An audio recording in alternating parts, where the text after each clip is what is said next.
There you go. Okay. Okay, all right, sounds good. But like I said, when does exam two open? Okay, Annie. So it'll open up this week, okay? And that's another point. I'm glad that you brought that up, in that I'm not going to put a time limit for when you have to turn in the exam as well. Okay, so you know how I had it like open for a week. So this is another thing, another change that I'll make for you all to benefit you all is I'll just keep it open until the end of the semester so that if you all want to work on it later on, you can. So I'll open it early. Well, I'll open it when it's time.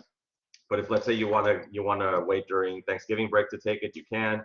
Um, but yeah, there's not going to be like that week time limit like I put in the previous exam. So, but yeah, it'll be ready by next week. So I'm still, like I said, I'm tweaking some things, making a few changes. But yeah, it'll be ready by next week. So is there still an in-person? Yes, there is on it. Yes, there'll be an in-person option. I didn't have too many students show up for the in-person, which again, that's still something that I will still offer for you all. And so for that, like I said, I think that I'll have the in-person option not next week, but the week after, the week of Thanksgiving.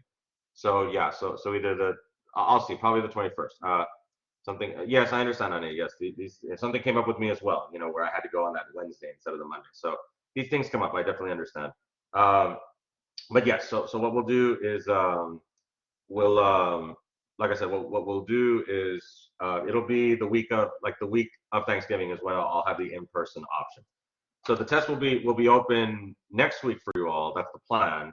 But if you want to take it in person, you're more than welcome to. But it'll be the week after that when I'll have some availability to be able to go out to Brownsville because, as you all know, I don't live in Brownsville. I live in Mission, so it's about an hour away. So that's fine. I mean, I can make the trip. It's no big deal. It's just that I have to make plans to where like, okay, like let me, because when I went out there, I was there the whole day. Like I didn't get home till about like 7. So yeah, it was about 7:30 when I got home. So yeah, it's definitely a trip that I have to plan for, right? I can't just be like, oh, I'm going to Brownsville and then I come back. So, but yes, sounds good on it. Yes, definitely. You're more than welcome to come by. Just note that, as I mentioned to you last time, and again, I don't think it's going to be an issue because hardly anybody showed up. Just note that, I'll have to rearrange where we sit, just to be safe and things like that. So just be aware of that. Just be aware that I'll be sitting people like away from each other. Plus, also that reduces the risk of cheating anyway. So. But yeah, so that'll be good. And then the third test, that one will have an in-person option, but not the final since it's an essay. Don't worry, that you can just kind of do on your own. And so the third test will be available.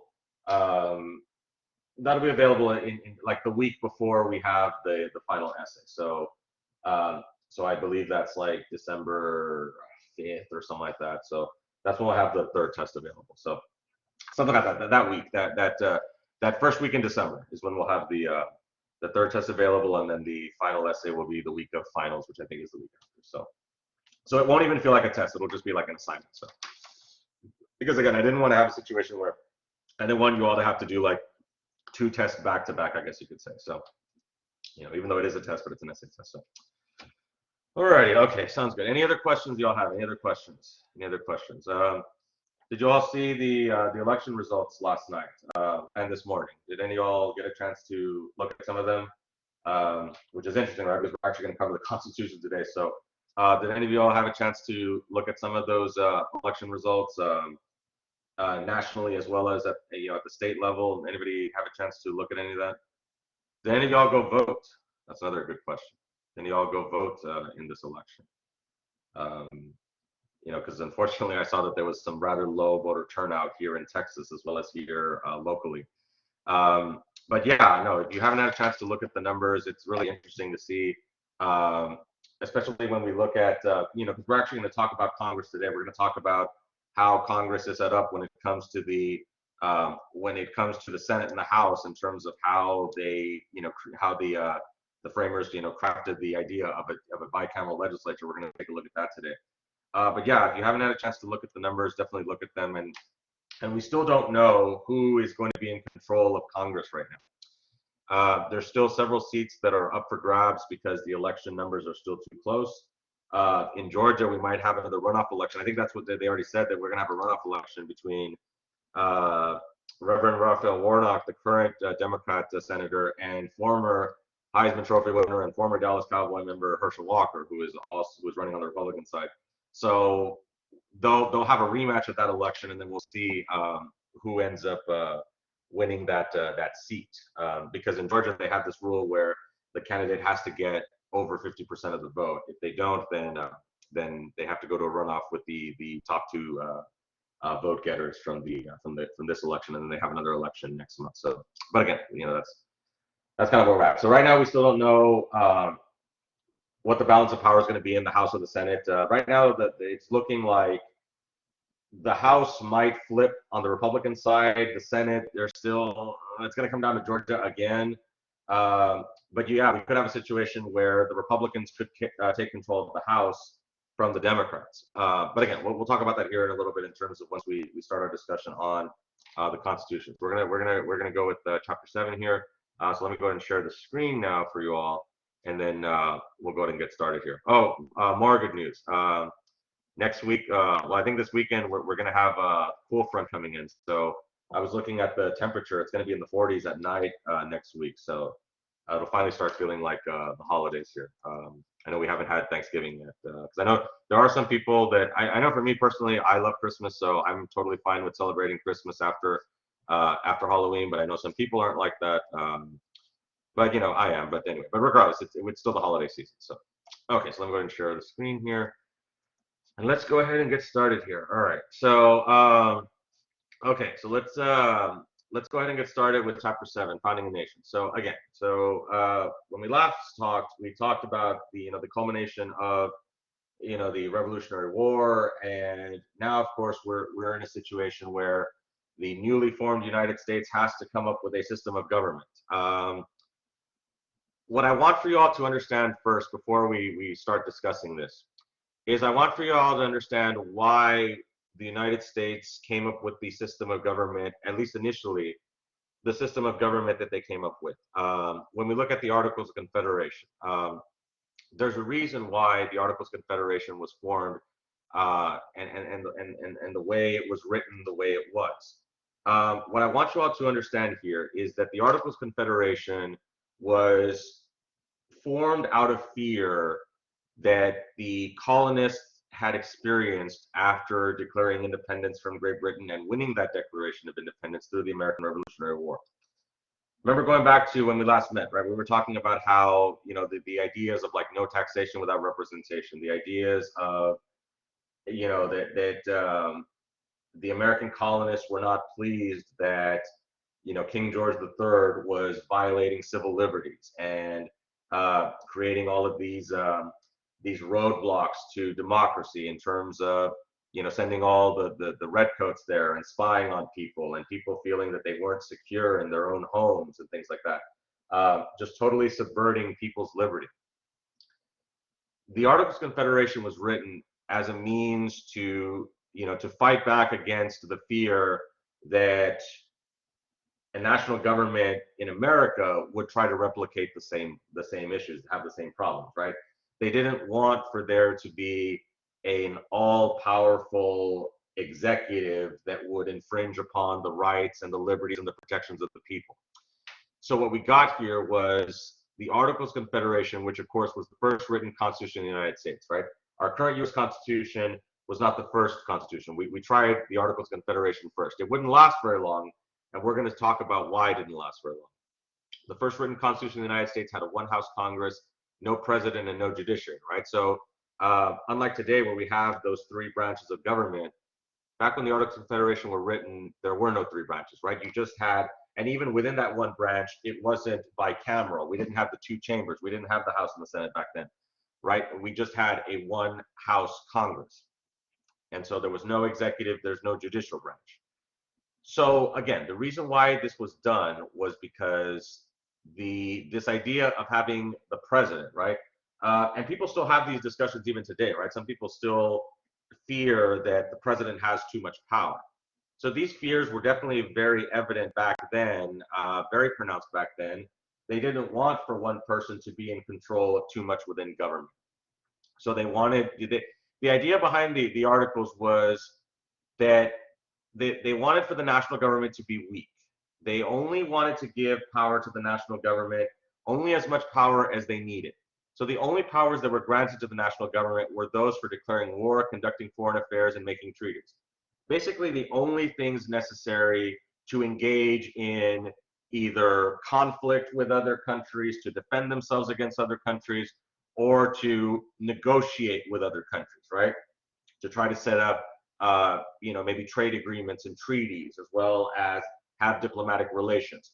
So the only things that the national government was responsible for was national defense and foreign policy. Everything else having to do with, within the country itself, that was left up to the states to control, right? So the states were the ones who controlled the everyday operations of government. So what happened here, though, was that, and we're going to see here that the articles, of course, were made weak on purpose, like we talked about.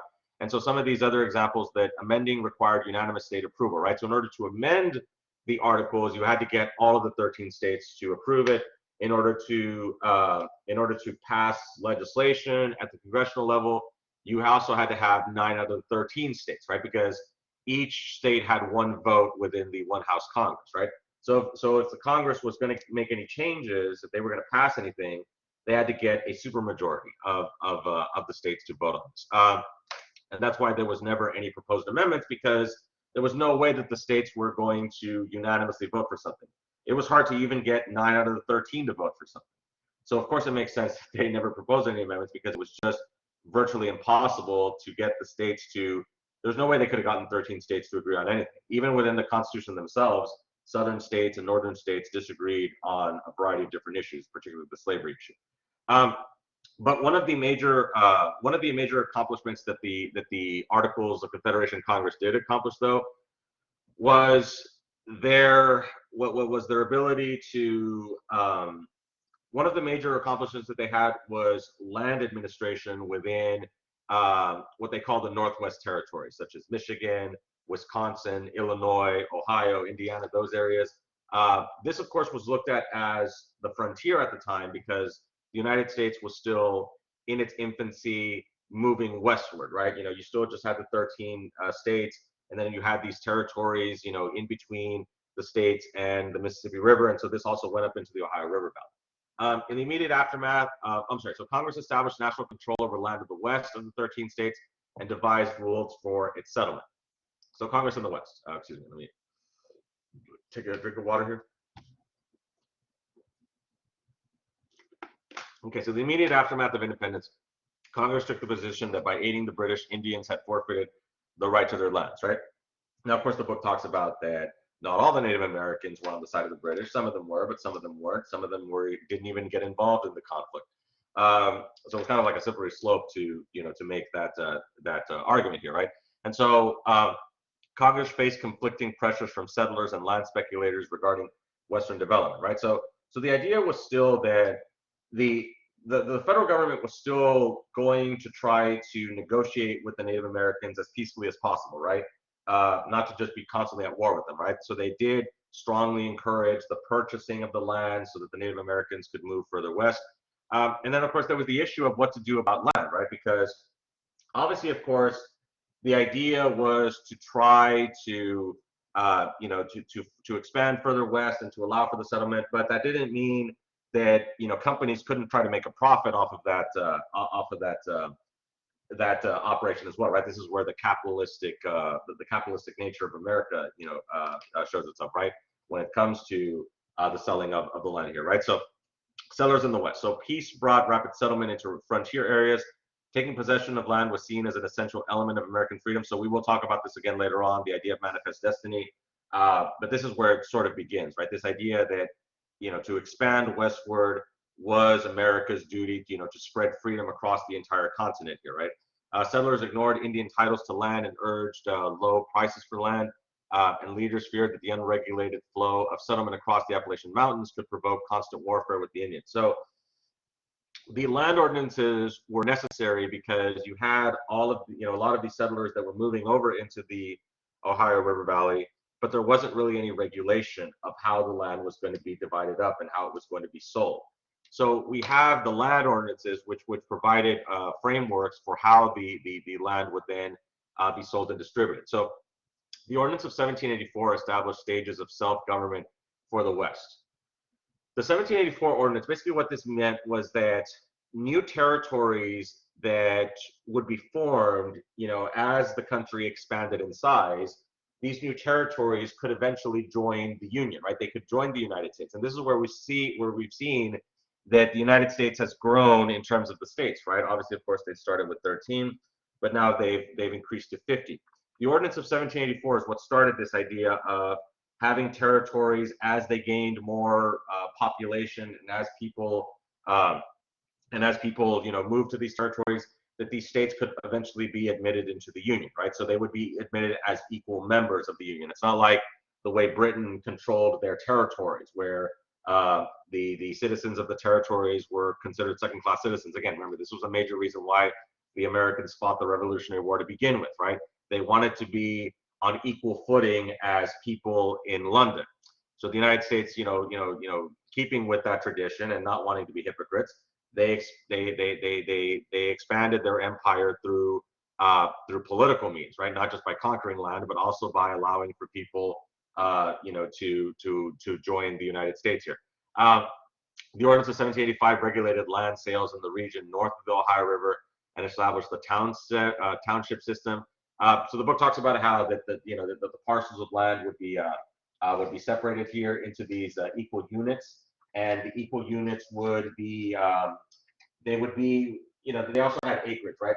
So you had 640 acres, which is what the units would be, divided up into. And then, of course, you also had subunits within there. On page 198, it does show how these townships would be determined, right, by the number of units that would be subdivided. And then one section was set aside to provide funds for education. So um, this is, so we saw that the land ordinance also would set aside land, for public education to also grow within the region as well. So the United States is deciding to make that investment in public education here. So like the British before them, American officials found it difficult to regulate the thirst for new land. Private companies and speculators benefited most from the land sales. This, of course, was due to the fact that a lot of people couldn't afford the price of the land. I looked at the price back then. I was like, oh, it would have been nice to have been able to own land for that price. But again, you also have to remember that, obviously, of course, that's not counting inflation, right? I mean, I wouldn't be very wealthy back then either, right? So you can't look at just the amount that it was selling back then and apply today's dollars, right? Because then, obviously, of course, we've seen, inflation over the last 250 years. The Northwest Ordinance of 1787 established a policy that admitted the area's population as equal members of the political system. So continuing, right, with what we talked about here, expanding upon the Ordinance of 1784 here to where now, and this would be, of course, a framework that what we would see here with other states, right? Because the precedent had been set, this idea that, any new territories coming into the United States could also be admitted into the United States. And so we would see this later on with other territories like in Oregon. We'll also talk about the Louisiana Purchase and how states also came from there, as well as the annexation of Texas and the lands acquired, after the Mexican-American War here. Okay, prohibited slavery. So yeah, so it was prohibited in the Northwest, and of course we'll talk about how this continues in terms of where slavery would be allowed and not allowed here. But let's continue with the Confederation's weakness here. So the war created an economic crisis the Confederation government could not adequately address, and with Congress unable to act, the states adopted their own economic policy. So again, what I want y'all to take away from this chapter is that, again, the Articles of Confederation, their only main responsibilities was, like I said, to deal with international relations. Now, they could coin money. The Congress could coin money, but one of the major issues that pretty much handicapped the Congress to where they really couldn't do much of anything was the inability to collect taxes. The only way that the national government would get money is for the national government to ask the states to make individual contributions, from the states, right? So the Congress did not have the authority to collect those taxes, right? They basically had to ask the states to make those contributions, right? And there wasn't any way to really enforce that. We also had situations where, and again, at this time, what I want you all to remember about the Articles of Confederation is that the Articles of Confederation basically created a country where it wasn't even really a country, so to speak. You know, kind of think of the early America as not really one unified country, but like 13 different countries, because all the 13 original colonies were kind of doing their own thing. They were basically some of them were coining their own money, some of them were passing laws that landowners were concerned about because they felt that their land was going to be taken away by the government. So everyone was kind of doing their own thing, so to speak, right? Where you had some states that were more, they were putting more of these regulations on landowners, and these wealthier landowners, more so than others. And speaking of landowning situations, that's a perfect segue to Shays' Rebellion right here. Now, Shays' Rebellion it's a rebellion that doesn't really get too much attention here. I teach about Shays' Rebellion in my political science classes as well. But Shays' Rebellion is really important because it basically was the event that basically put the final nail in the coffin for the Articles of Confederation. So let me kind of explain a little bit what Shays' Rebellion was about here. So facing seizure of their land, debt-ridden farmers closed the courts in western Massachusetts in 1786. They modeled their protests on those of the Revolutionary era using liberty trees and liberty poles. Now, let me give you all a little bit of backdrop and scenario on what Shays' Rebellion was about. So what was going on in western Massachusetts was you had these farmers were threatened by banks and creditors that their farm was going to be foreclosed upon. They were going to lose their farm. They were going to lose their property. You have to remember that at the time, property was pretty much not just someone's livelihood, but someone's sense of reality. So, in terms of, who someone was in society.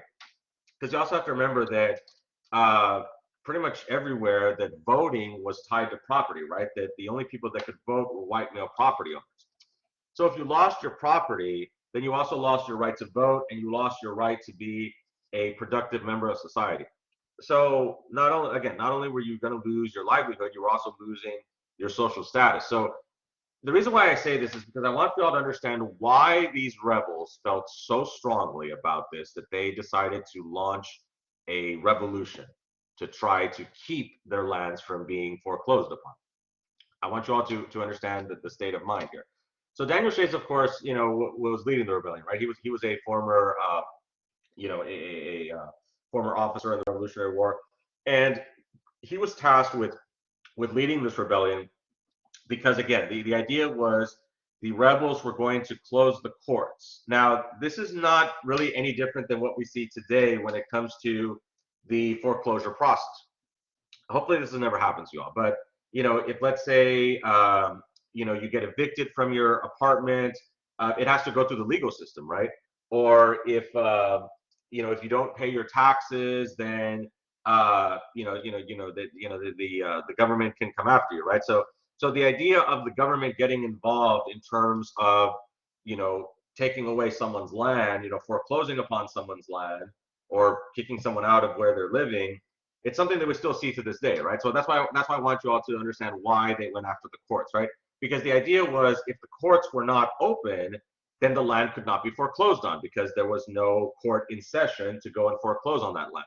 So that was their strategy there, and they were going to wait for the next election so that they could get people, they could get representatives that were more sympathetic to their plight, so to speak.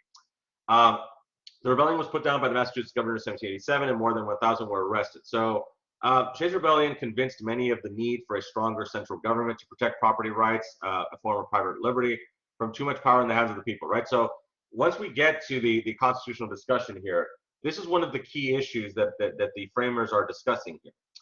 They're discussing the idea of private liberty, versus public liberty, right? This idea that, is there too much liberty going on? Because Shays' Rebellion was interesting, right? Because the leaders of Shays' Rebellion, the rebels, they felt that the United States was what we would like to call the new tyranny, so to speak, where, because as it mentions here, right, they used the same tactics, right? They organized in local taverns, local places. They tried petitioning the state government in Boston to see if they could help. It'd be no different than if, let's say, like, they were going to repossess your car. You're not just going to just let them repossess your car, right? You're going to want to contact the bank to see what you can do. Like, hey, like I'm behind on my payments. I know. Is there something that we can do? Can I pay more interest on this? Work with me here. I don't have money to pay you, but don't just take away my car, right? Let's see if we can come up with a solution here. And that's what the farmers tried to do. They tried to come up with a solution, but the state government in Boston basically ignored them, and so they felt, they felt that that they had tried other ways, so they felt that they had to move to something much more abrasive, right? In terms of the reason for why they needed to launch this rebellion, because they felt that that the government now was acting just like the British had done. So that's where this idea of having too much power in the hands of the people, alarmed people. It's like, hey, like, so are we just going to have constant, revolutions every 10, 20 years here, where if groups of people, they don't like how something's being done by the government, are they just going to rise up against the government? Although Thomas Jefferson, the book that I was talking about, he didn't have a problem with Shays Rebellion. He talked about the tree of liberty needs to be refreshed with the bleeding patriots and tyrants. I think that's a really cool quote. But it's cool in terms of how that, I guess you could say, like, how, like, I don't know how to describe it. Like, it's just an interesting take in terms of how Thomas Jefferson saw the rebellion here. But anyway, so let's kind of continue. So then, of course, we have the rise of the nationalists in the 1780s. So nation builders like James Madison and Alexander Hamilton called for increased national authority, because again, the idea was that because the articles were so weak and that they couldn't intervene in this insurrection, plus also because of the fact that the national government was just um, the national government wasn't strong enough to put forth those protections when it comes to private property.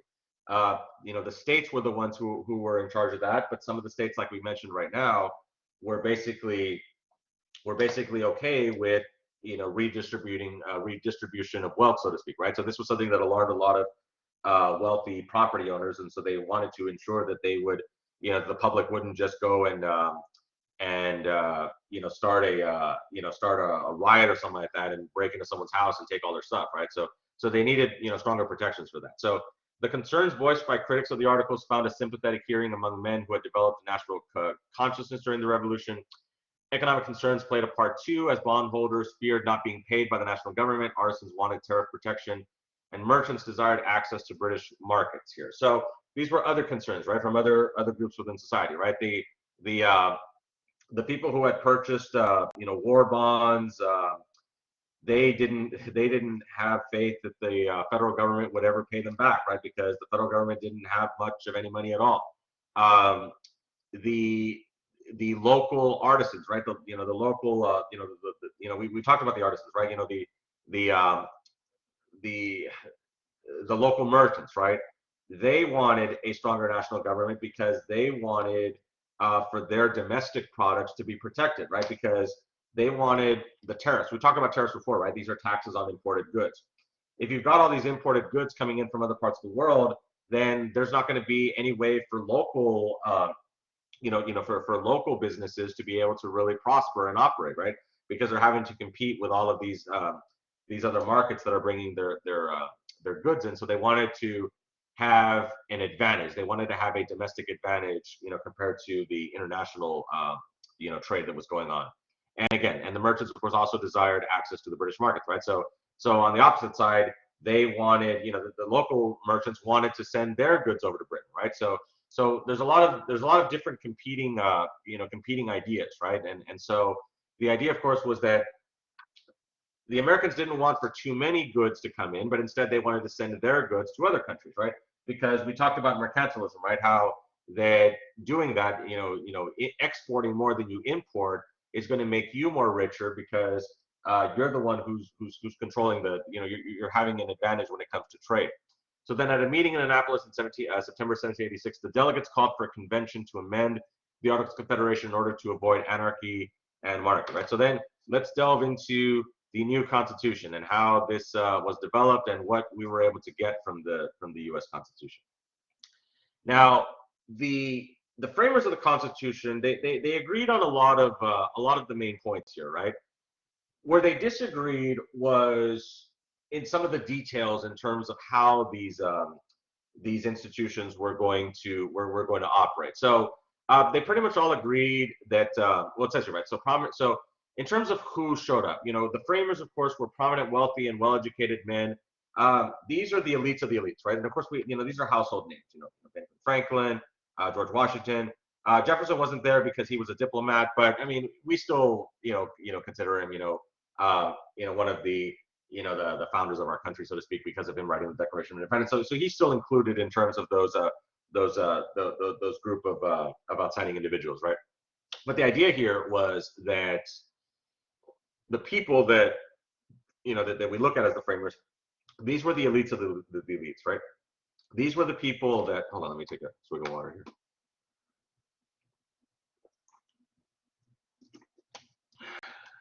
So as I was saying, these people are considered the elites of the elites, right? These are the college educated. The book talks about how that less than 1/10 of 1% of all Americans were college educated at the time. Because you have to remember that we didn't have public education back then, not like we do today. So it was a luxury for people to be able to attend college, and plus it was very expensive. So half of the framers had college degrees, and they all were either lawyers, merchants, farmers, planters. This is the cream of the crop when it comes to American society here. So it would make sense that these would be the people that would be responsible for crafting the document that our government is based on, right? Because they were the most qualified people. So the delegates quickly agreed that the Constitution would create a legislature, an executive, and a national judiciary. Now, what I also want you all to remember as we're discussing the Constitution is you also have to remember that this is the first time in human history that the ideas of democracy, like we talked about before, right? The ideas that were pioneered by the ancient Greeks and the city-states, as well as expanded upon through the British Enlightenment period. This was the first time that those ideas were going to be put into practice on a country as large as the United States, in terms of population, in terms of size, as well as diversity. They had never tried democracy with such a diverse group before, right? Diversity in race and ethnicity, diversity in political ideas and regional regional differences between like the North and the South. This had never been tried before. So the reason why I say this is because when people talk about how groundbreaking the Constitution was, this is what they mean. Because they're basically trying to put these ideas into practice, and so it does definitely need to be commended in terms of how they were able to craft a functioning government that was based on the will of the people, right, instead of a monarchy. But again, they did agree on these three branches, right? But the key to stable, effective Republican government was finding a way to balance the competing claims of power and liberty, right? So the idea was that, like, again, going back to the idea that we talked about, right? We don't want for everyone to have so much liberty that it infringes upon other people's liberty, but we also don't want to give the government so much power that then there is no liberty, right? So we kind of want to find that balance, so to speak, right? That balance in between the two. And that's what you're going to see within the Constitution, is that the constant compromising, the constant balancing of national power versus state power. That's one of the major takeaways I want you all to get from the discussion of the Constitution. So a compromise about the shape of Congress emerged from debates over the Virginia and the New Jersey plan, right? So the Virginia plan, favored by more populous states, had a two-house legislature in which a state's population determined its representation in both houses. And the New Jersey plan, favored by smaller states, one-house legislature in which each state cast one vote. So the New Jersey plan was basically a rehash of the way the Congress was in the Articles of Confederation. The Virginia plan was different, though. The Virginia plan wanted a two-house legislature in which the states that would have more population would get more representation. Now, this makes sense in terms of why Virginia would do this. Virginia was by far the most populated state in the country at the time. So they'd be stupid to not want to exercise that advantage that they have when it comes to population by wanting to get more political power. I mean, you could make a logical argument that, hey, we've got more people, so we deserve more power in the government. But again, the smaller states were making the argument that, hey, like, it's not just about number of people, right? I mean, our concerns are just as valid as your larger populated states' concerns, right? So ultimately, they came up with the Great Compromise. Roger Sherman from Connecticut was the one who brokered this. The Great Compromise basically combines both of these ideas into one, where we have a two-house Congress like we see in the Virginia plan, uh, consisting of a Senate, which uses the New Jersey plan, where each state has two members regardless of population. So you have an equal number of senators, whether large populated states or small populated states, that's irrelevant.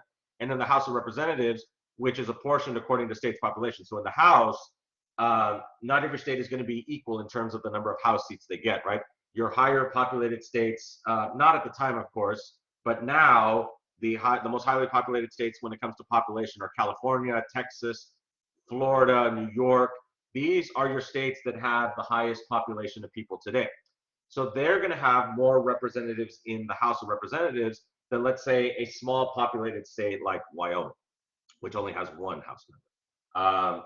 Alaska only has one House member, because those states, I've said, I think, I don't know, no, I said it in the government class, but I don't know if y'all knew that there's more people that live here in the valley than live in the entire state of Alaska. Just to, I'm not making this up. There's more people that live here in the valley than in the whole state of Alaska. I don't know if any of y'all have thought of that, right? But Alaska's population it's not even 1 million people. We have 1 million people that already live here in the valley. So in terms of population, we could be our own state. Not that we would, but in terms of population, we would have more political power than even some of these other areas, right? That's how big we've gotten over the last 20 years. But okay, so that of course is the compromise that they reached, right? So then of course we also have what are called limits of democracy. Now the Constitution left the determination of voter qualification to the states. Basically, it left, and the administration of elections also were left to the states here, right? The new government was based on a limited democracy and the assumption that only prominent men would hold office. Now, there's differing views on this, right? And of course, the groups that we're going to talk about here a little bit later are, the Federalists and the Anti-Federalists, right? So the idea, of course, here was that the Federalist viewpoint is basically the viewpoint that won out. And basically what they were saying is that because they didn't trust the general public to make the so-called educated decision or the so-called correct decision in terms of how government should operate and be applied, the framers were hesitant to give the people too much direct influence or too much direct control within the government. So instead, they put safeguards against that, so to speak, which I do definitely understand where they're coming from, right? Because you also have to understand that, again, this is an experiment within democracy, right? Now, again, I'm not trying to favor one side over another. I'm trying to explain where the Federalists were coming from with this argument. You have to remember that, again, like I was saying earlier, this is the first time, on the world stage that we've tried a system of government like this. So because it's the first time, you can imagine that things could very well go wrong. In fact, they did go wrong. When we look at the Articles of Confederation, right, they did go wrong. The fact that they had to meet and scrap the Articles and start new with a new Constitution shows that they tried it before and it didn't work. So now they're trying it again. And so knowing that it hadn't worked before, you had to make an assumption that there's a good chance this might, there might be some issues with it as we keep moving forward with it. So they didn't want to have, like people like we saw with Shays' Rebellion, right? They didn't want to have, a radical group, like a radical group of people basically take power and try to undermine, what the Constitution was trying to accomplish here, right? You also have to remember that, again, the United States is in its infancy, again, because there's a lot that could go wrong. So it's kind of like putting training wheels on a bike, right? Once someone learns how to ride a bike a little bit better, then you can kind of take the training wheels off. And we will see later on that as America has gotten much better at perfecting democracy, we have seen some of those training wheels come up, like the 17th Amendment, which allows for senators to be elected by the people rather than the state legislatures. So again, that's an example of giving more democracy to the people, but they didn't feel comfortable giving it to them right now. But again, so let's talk about a little bit, some of this in terms of where this comes from, right? In terms of limiting democracy. So federal judges would be appointed by the president rather than elected, and they would serve life terms. The president would also be elected by the Electoral College, which I'm sure a lot of you all have heard of, right? The system in which you have delegates that, I'm sorry, yeah, well, the system, I'm sorry, not delegates, that's for the primary. The system where you have electors who will formally cast their votes for the president, right? And in case of a tie, the House of Representatives would then elect the president, right? Now, delegates wanted indirect election because they did not trust ordinary voters, like I said, right? So instead of actually voting directly for the president, you're voting for electors, and then the electors will then be the ones who formally cast their votes for the president. It's adding that extra indirect democracy step here. Again, making adding the making this system more cumbersome, as the book mentions, and adding all of these extra steps to ensure that you're not going to have like these radical elements, kind of take power here, right? Now, the division and separation of powers. Now, again, this is more of a government. This is more of a government discussion here, right? So the Constitution also embodies federalism and a system of checks and balances, which I'm sure you all have heard of before, right? Federalism refers to the relationship between the national government and the states. In federalism, which in federal government, there's a whole chapter on federalism. Federalism is basically the idea that the federal government and the states share the power and the responsibilities of government. What we mean by this is that the federal government has their own unique responsibilities and the states have their own. And you can see that most of the responsibilities were still left to the states. So states could not issue money, impair contracts, interfere with interstate commerce, or levy import or export duties. This would be handled by the federal government, right? And it makes sense because the federal government was trying to strengthen the unity within the United States, right? So you can't have all the states doing their own thing, right? You have to create uniform standards that all the states have to follow, or else you don't have a republic, you have 13 different countries. So the states lost the ability to engage in trade negotiations with other countries. So and things like that. They couldn't issue money anymore. Instead, those responsibilities were left up to the federal government. However, the day-to-day affairs like education and law enforcement, this is still left up to the states. So the states have those everyday governing responsibilities. The separation of powers, or the system of checks and balances, refers to the way the Constitution seeks to prevent any branch of the national government from dominating the other two, right? So, of course, this is important because this talks about how that you don't want for one branch of the government to have more power than the others, right? And there's ways for the branches to check each other, right? So an example would be like when it comes to the lawmaking process, that in order for a law to be passed, the president has to sign it, right? Congress can impeach the president if the president engages in high crimes and misdemeanors. The president appoints the president appoints the federal judiciary, but they have to be confirmed by the Senate, by the consent. So yeah, there's a lot of these different ways that the branch of the government can check each other. Okay, so that pretty much in a nutshell in terms of the system of government that the Constitution was trying to levy here. Now, of course, slavery does rear its head here again in terms of how it divided the delegates, right?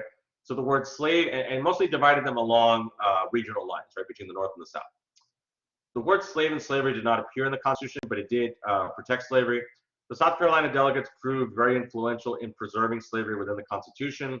It threatened disunion if the Atlantic slave trade was banned immediately, right? So, and we'll talk about like the nullification crisis later on and how, South Carolina, they've always tended to be like this, right? They've always been very wary of, of a strong national government and infringing upon, states' rights, so to speak, right? So we will see South Carolina again later on in the course here, right? Nonetheless, the Constitution did provide a basis for later anti-slavery political movements. Many of the framers, including Upper South slaveholders, hoped that the institution would die out because some of these framers, like including George Washington, they owned slaves themselves. Some of these Upper South slaveholders, like from Virginia.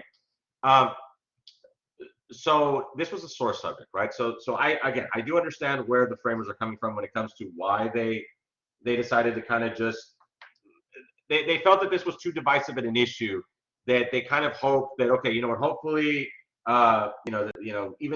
hopefully the South, they'll realize that this is an inhumane practice and that ultimately eventually it'll die out. They were wrong on that, but that's why they weren't so forceful on it, because they knew that the Southerners would not agree to ratify the Constitution if it took too much of a strong stance against slavery, right?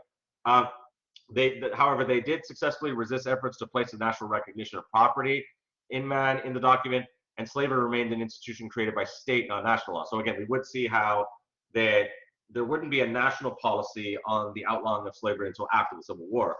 But this is where you would have like free versus slave states, right? That was based on regions, so to speak. Same in the Constitution. So the Constitution prevented Congress from prohibiting the slave trade until 1808, which then the book talks about on January 1st, they did do that. That was one of the first things they did on that day. So you could tell that they were like counting down to that day.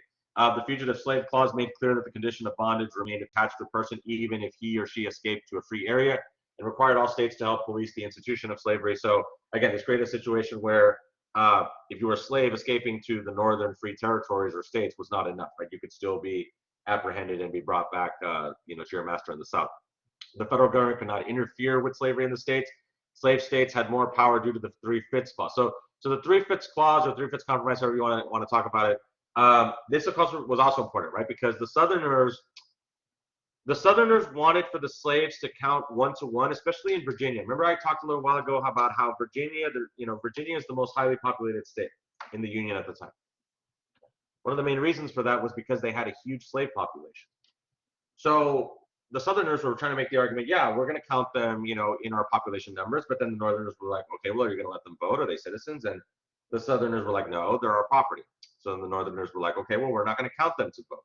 We're not going to count them in the tally for for apportionment because they're not citizens. So the Southerners were basically saying, no, we need to have them. And so the Southern states would not have ratified the Constitution if they did not get a compromise in here. So ultimately, the compromise was where for every 5 slaves, you would have 3/5 of a free person in terms of the population numbers for the House here. And then, like I said, 12 of the first 16 presidents were also Southern slaveholders because, again, this gave more power to the Southern slave states because they were able to exercise more political power in Congress due to the fact that not everyone in the state. Does that kind of make sense in terms of what I'm saying? That the Southerners were able to gain more political power, even though they had less people that were actually eligible to vote, right? They had less citizens than in the North, but because the slaves counted for 3/5, they were able to still get, they were able to still maintain that political power here. Okay, anyway, so then final document, Governor Morris, he talks about the preamble here, that the new national government would establish justice, promote general welfare, and secure the blessings of liberty. Okay, last couple of things that I want for us to talk about, because I know it's already going to be time to go here, is let's talk about the ratification process within the for the Constitution, right? So it had been approved by the framers, but now it needed to go to the states to be ratified. They needed 9 out of 13 states to ratify it. There was a huge debate about whether to ratify it, right? So it was not a given that ratification would occur. So each state selected delegates to a special convention to decide whether to ratify it. And then what we had here was a movement that was led by Alexander Hamilton, John Jay, and Thomas and James Madison, sorry.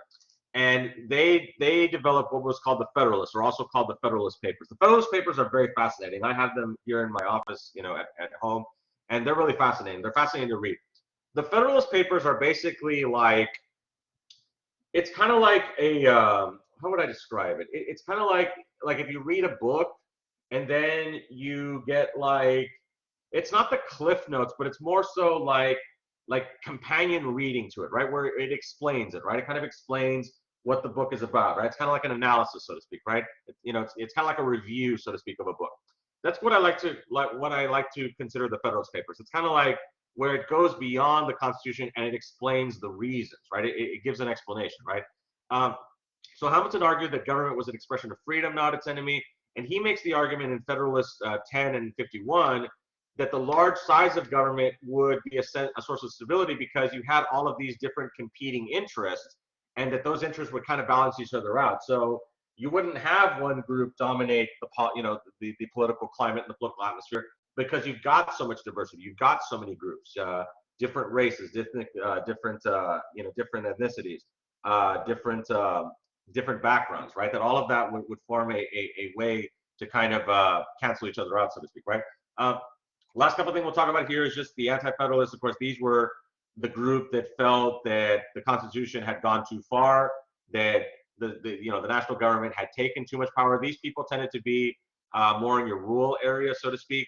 And then the Bill of Rights, of course, is something that's very important within our Constitution, right? The Anti-Federalists argued for the Bill of Rights, and so of course we have these Bill of Rights within. They're the first 10 amendments of the Constitution. Basically, Madison said that, okay, if we get if we can ratify the Constitution, then the first thing that Congress will do is introduce the Bill of Rights, and so we'll amend the Constitution. So that's why when people say it kind of gets tacked on at the end, that's what they're talking about here. It was all part of the same negotiated process, right? So in a sense, the Bill of Rights defined the inalienable rights of the Declaration of Independence. So some of these, such as prohibiting excessive bail, that's the Eighth Amendment, as well as cruel and unusual punishment. They had roots in English law, such as the Magna Carta. Other ones, such as religious freedom, though, this was uniquely American, because you also have to remember at the time that religion was still a very integral part within government. Of course, some of these important rights that we have: freedom of speech, freedom of the press, vital building blocks of democratic public sphere. So we're going to end here for today because I know it's already going to be time. So, uh, okay, everyone. So sorry that we're going to have to cut this a little bit short here. But anyway, yeah. So what I was thinking is, let me go ahead and stop the share here.